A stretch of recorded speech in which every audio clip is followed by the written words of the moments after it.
నమస్తే అందరికి.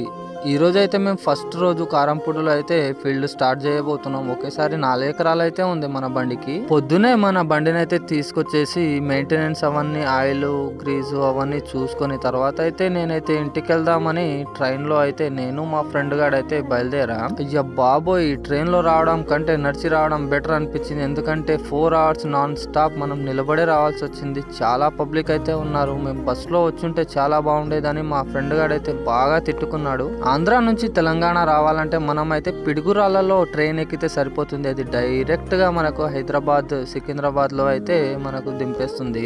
అలా అటు ఇటుగా ఏదో 4 hours 5 hours జర్నీ చేసి తర్వాత మేమైతే సరిగ్గా 7:30 గంటలకి హైదరాబాద్ లో అయితే దిగిపోయాం. మన గ్యామ్ హార్వెస్టర్ ని నేనైతే మన ఛానల్లో లక్కీ డ్రాలో పెడదామని అనుకుంటున్నాను. మరి మీరేమనుకుంటున్నారో ఒక్కసారి నాకు కామెంట్ చేసి తెలియజేయండి మన సబ్స్క్రైబర్స్ కోసం. మన గ్యామ్ హార్వెస్టర్ అయితే 4 సీజన్లు అయితే కంప్లీట్ చేసుకుంది. నేను నెక్స్ట్ సీజన్ లోవెల్ తీసుకుందామని ఫిక్స్ అయిపోయాను. సో దానికోసమే ఈ గ్యామ్ హార్వెస్టర్ ని మన సబ్స్క్రైబర్ ఎవరికైనా ఇచ్చేస్తే బాగుంటుందని నా ఆలోచన. మరి ఆ లక్కీ డ్రా ప్రాసెస్ ఎలా ఉంటుందనేది ఇంకో వీడియో అయితే నేను చేసి పెడతాను. సో అందరూ మన ఛానల్ ని అయితే సబ్స్క్రైబ్ చేసుకొని లైక్ చేసి కామెంట్ అయితే చేయండి. అండ్ మీ ఫ్రెండ్స్ కి ఎవరైనా హార్వెస్టర్ నడిపే వాళ్ళు ఉంటే వాళ్ళకైతే షేర్ చేయండి. ప్రజెంట్ అయితే ప్రతి ఒక్క పల్లెల్లో సర్పంచ్ ఎన్నికలు అయితే జరుగుతున్నాయి మన తెలంగాణలో. సో దానికోసం చాలా హడావుడి అయితే జరుగుతుంది ప్రతి ఒక్క దగ్గర. నైట్ మేము మెదక్ చేరుకునే లోపు మాకైతే 11 అయిపోయింది. So good night.